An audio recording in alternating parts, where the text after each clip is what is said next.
All right, hello everyone. This is going to be another requested video. It's basically going to be tips on doing red zones. Before I get into that, I just want to show this. This is an infected chest I just got. I've gotten 2 or 3 since mods came out, and once again, no mod. I've heard it theorized that you cannot get mods in infected chests, which is really lame because they're one of the hardest things to get.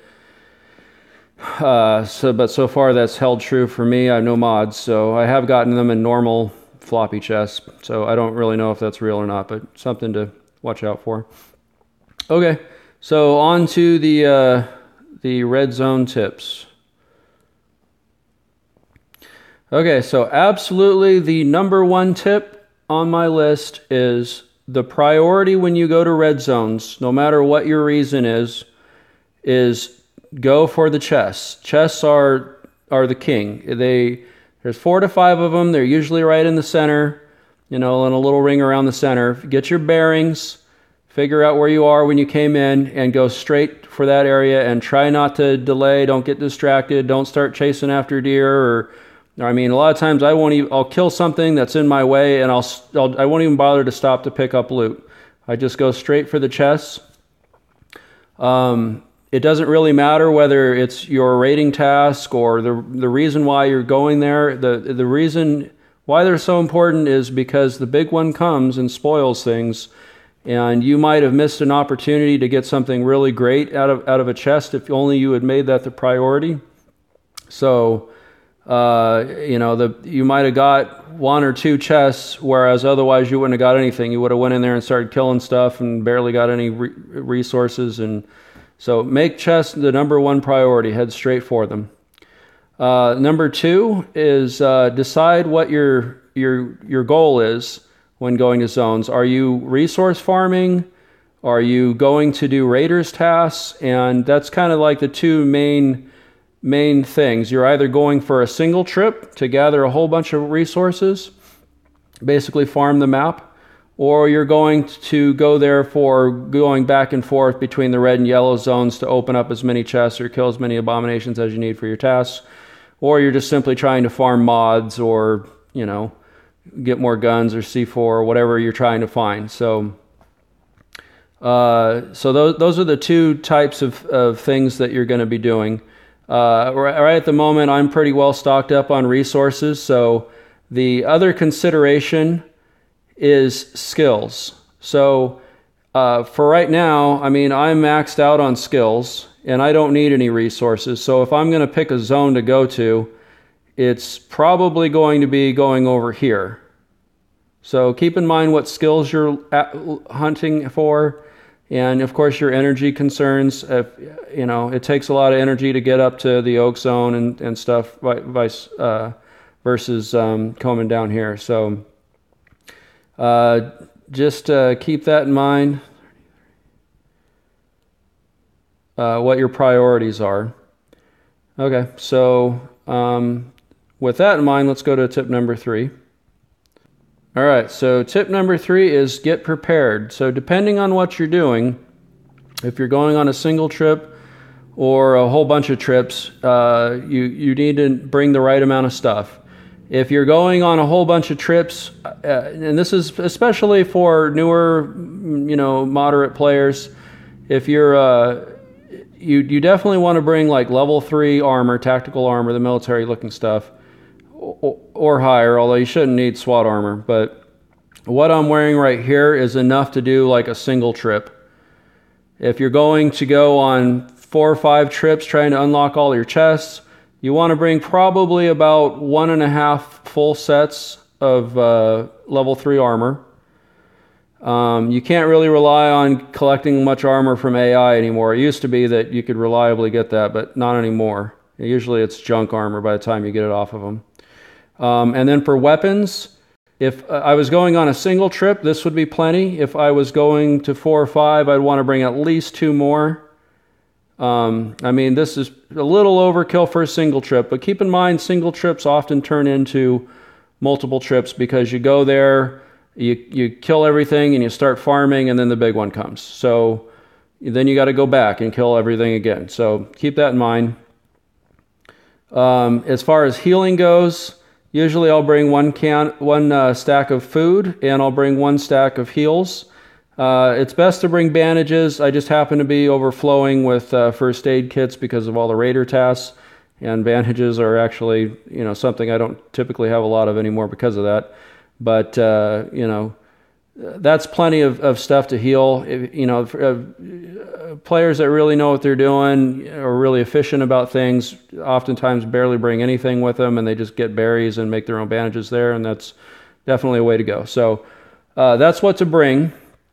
So also to consider before you go is make sure you have some gas in your chopper, if you have a chopper, because you never know when some important event's going to pop up.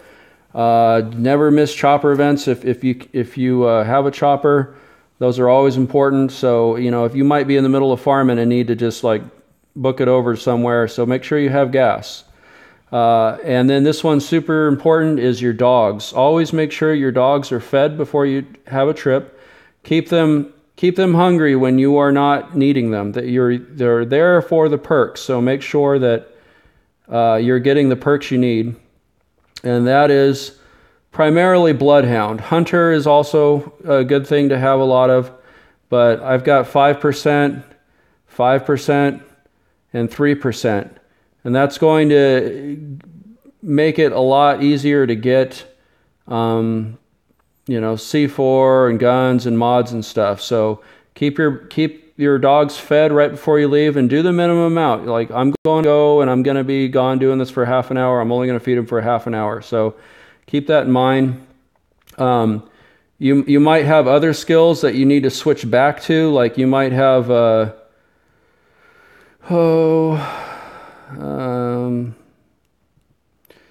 don't have a need for leader, but like Witty right here, I've got a lot of dogs that are currently being bred.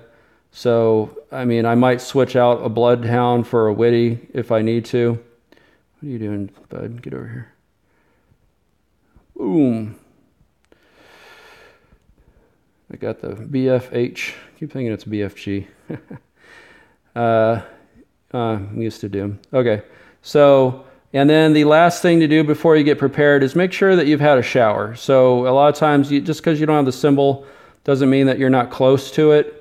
So keep in mind whether or not you have, when you've had a shower last.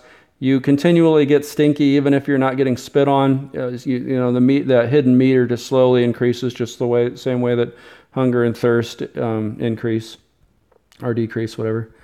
So that's tip number 3 about getting prepared. And then tip number 4 is always do the minimum. Don't kill anything in a zone that you don't need to. A lot of times floater bloaters and fast biters are easily avoidable if you just are careful and walk around them. Don't kill them if you don't need to. If you're wanting to auto resource farm, you kind of need to clear the board. So, but otherwise, you don't need to bother with that. If you're farming meat from animals, it's best to get the deer and the turkey are usually where you want to go. The leather's always useful. Most people don't need the fur. Foxes take more hits depending on what weapon you're using. So you can always just kill the deer and the turkey, but that always depends on your needs and how much you need meat and all that stuff. So I would recommend you always just do the bare minimum and get out of there. Save your weapons and armor.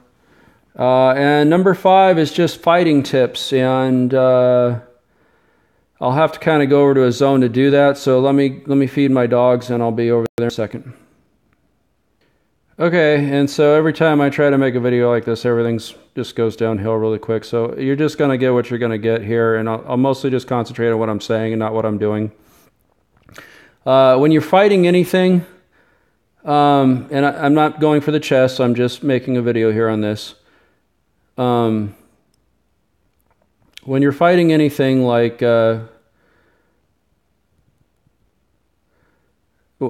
when you're fighting just about anything in the game, here he is. The best way to fight is to hit and then step back, hit and step back. I'm so used to my faster skull crusher. But hit and then step back, hit and step back, hit and step back. And you don't need to walk forward. You just step back and then hit the attack button, and he will move forward enough to hit.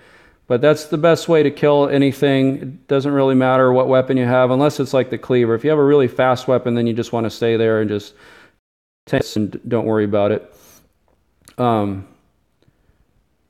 right. I'll grab this while I'm here. Now, the important thing, so that's the number one thing, is just, here we go. Hit, step back, hit, and you will avoid a few hits by doing this. You're making him kind of walk forward, and I probably just avoided 1 or 2 hits doing that. The other thing is toxic spitters. Obviously, you want to try to avoid getting spit on. And the way this works is they will run towards you, and if they're going to spit first, they kind of lock on, and they will run in a straight line. So if they're approaching you and you kind of like veer to the left or to the right of them, and they don't follow you, that means they're going to spit. So keep veering, and they will spit, and then you can start hitting. If they turn, see he's turning right there, then that means that he's not going to spit on his first attack. So then it depends on whether or not you have a weapon that does 2 hits or 3. If it's a 2-hit weapon, if he's not going to spit on his first time, then he's dead. You know, just hit him once and then swing again, he's dead. If it's 3-hit weapon like I have right here, then what you need to do is time it so when he runs up and hits you for this first hit, he's not spitting, he's going to hit you. Try to time it so that you hit him at the same time, and when you're done with your swing, then immediately move left or right. And if he's going to spit, he'll miss you. And will I get a great example of this here? Well, of course, when you get it, it's pretty hard to avoid it. It's usually best to just hit and then turn to the side, hit and turn to the side. But if you time it with his hits, it's easy to back up. I'm sorry, it's easy to sidestep him. Yeah, I'm not very good at narrating and playing the game at the same time. All right, so whatever. And then also, to speed things up, always plan on just hitting take all. It's best to do this instead of like being very selective. You'll go a lot faster, and then just later on when you open up a chest, you can just kind of dump stuff out. Hit, sidestep, hit.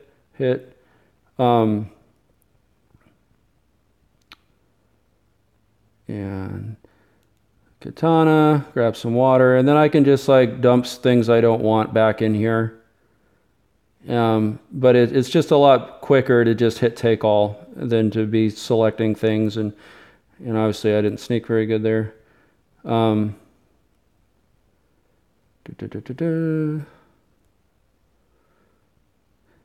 what I typically do is I come in here, I go for the chests, I try to get them all, and then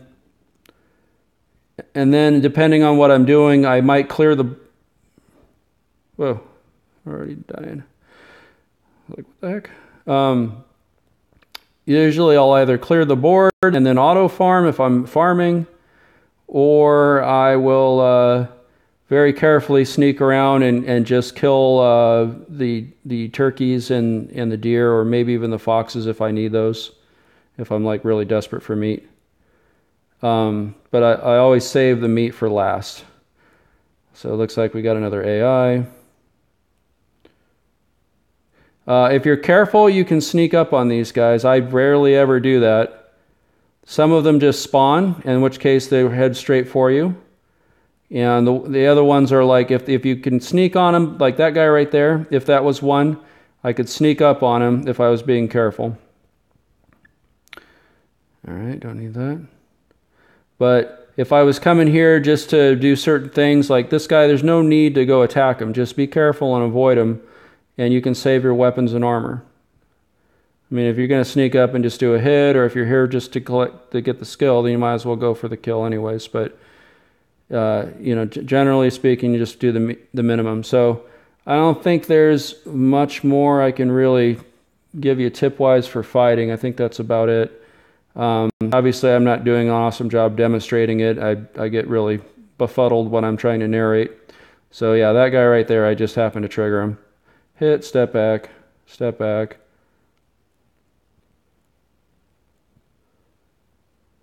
And when you're in the process of stepping back, it makes it easier to avoid him when he's doing his stomp too. So it's just you're already like walking away from him. And I think that's about it. So other than that, always collect the bandages and make the fabrics and make bandages as you're going. Once I get about one stack of 20 or so, then I will go ahead and use them. And I don't know if I mentioned it here, but when you're getting prepared, one other thing is red zones are a great place to use up your armor. So if you have a bunch of armor that is low durability, you might want to bring like 3 pairs of boots that are low quality and just eat them here. But make sure that you don't have all the durability the same. You want to stagger it because you don't want all your armor to break at once and then you're left there naked and you get bum rushed by a whole bunch of spitters or something. So just be careful when it comes to things like that. Yeah. Okay, so I'm just going to finish up here and